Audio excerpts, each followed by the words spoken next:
Assalamualaikum warahmatullahi wabarakatuh. Kaum muslimin dan muslimat yang dirahmati Allah Subhanahu wa taala, kita akan sama-sama mempelajari firman Allah Subhanahu wa taala, yaitu dalam surat Al-Qasas ayat ke-14. Allah Subhanahu wa taala berfirman, "Walamma balagha ashuddahu wastawa atainahu hukma wa ilma wa kadzalika najzil muhsinin." Yang artinya, dan ketika Nabi Musa telah mencapai usia yang cukup, yaitu ada riwayat yang mengatakan umur 33 tahun atau umur 40 tahun, wastawa serta telah sempurna akalnya, maka kami memberikan kepadanya hikmah dan ilmu. Wa kadzalika najzil muhsinin, dan demikianlah kami membalas orang-orang yang berbuat baik.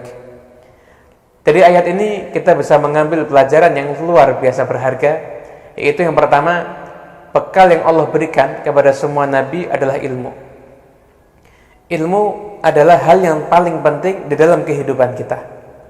Ketika kita ingin menggapai dunia, kita butuh ilmu. Kita ingin menggapai akhirat, kita butuh ilmu. Bahkan kita ingin menggapai kesuksesan dunia dan akhirat, kita pun juga membutuhkan ilmu. Nabi Muhammad SAW sempurna. Akhlak beliau sempurna, fisik beliau sempurna. Akan tetapi Allah hanya meminta kepada beliau satu tambahan, yaitu waqul rabbi zidni ilma. Katakanlah wahai Muhammad, Rabbi ya Allah, tambahkanlah kepadaku ilmu. Nabi Muhammad ilmunya sudah sempurna, tapi Allah memerintahkan kepada beliau untuk selalu meminta tambahan ilmu. Satu hal yang luar biasa yang menunjukkan kemuliaan ilmu. Maka jadilah kita semuanya orang yang semangat untuk mencari ilmu, karena dengan ilmulah kesuksesan akan kita peroleh, sukses di dunia dan sukses nanti ada di akhirat. Pelajaran yang kedua, yaitu di akhir ayat ini Allah dalam firman-Nya mengatakan wa kadzalika najzil muhsinin, dan begitulah kami membalas orang-orang yang berbuat baik. Nah, bisa kita pahami, balasan dari perbuatan baik adalah mendapatkan ilmu dan hikmah. Siapakah yang berbuat baik sehingga Allah membalas dengan ilmu dan hikmah? Yang berbuat baik yang pertama adalah Nabi Musa. Karena Nabi Musa berbuat baik, Nabi Musa menjadi hamba Allah yang taat hingga layak mendapatkan predikat muhsinin, orang yang telah berbuat baik. Maka Allah memberikan kepada Nabi Musa ilmu dan juga hikmah. Dan barang siapa yang suka berbuat baik, maka insya Allah Allah pun juga akan memberikan hal yang sama. Allah akan giring dirinya untuk menjadi seseorang yang mendapatkan ilmu yang bermanfaat.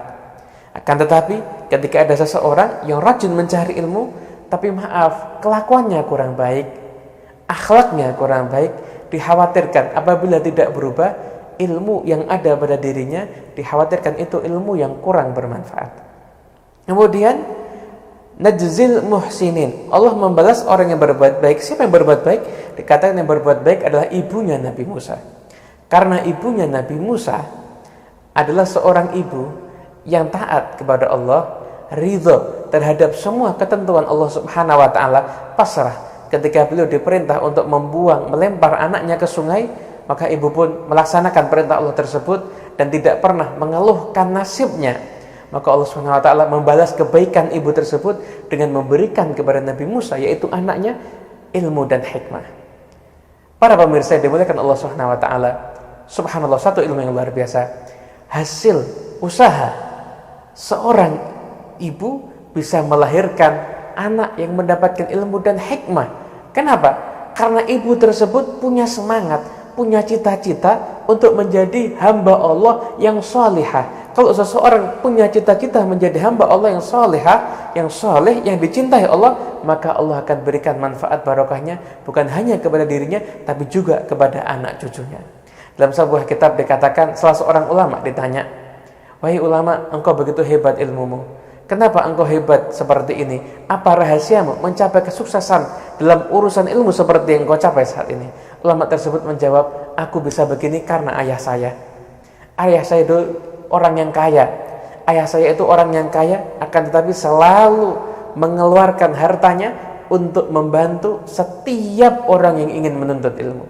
Selalu memfasilitasi para penuntut ilmu, memberikan biayanya, sarana dan prasarana. karena ayah saya memuliakan orang yang menuntut ilmu, maka Allah jadikan saya orang yang berilmu. Ini semua karena jasa ayah saya. Para pemirsa yang dimuliakan Allah, dari pemaparan di atas kita bisa mengambil kesimpulan bahwasanya satu, ilmu adalah bekal yang paling penting untuk kita semuanya. Yang kedua, bahwasanya orang yang berbuat baik maka dia akan mendapatkan ilmu yang bermanfaat insyaallah. Dan yang ketiga, kesolehan orang tua akan bermanfaat untuk anak. Seseorang akan mendapatkan ilmu karena amal baik dirinya, atau bisa juga karena amal kebaikan orang tuanya. Sebagaimana Nabi Musa mendapatkan hukma wa ilma, hikmah dan ilmu, karena Allah membalas perbuatan baik ibunya, karena telah menjadi ibu yang sholihah yang taat kepada aturan Allah Subhanahu wa taala. Demikian uraian di atas, semoga bermanfaat. Wassalamualaikum warahmatullahi wabarakatuh.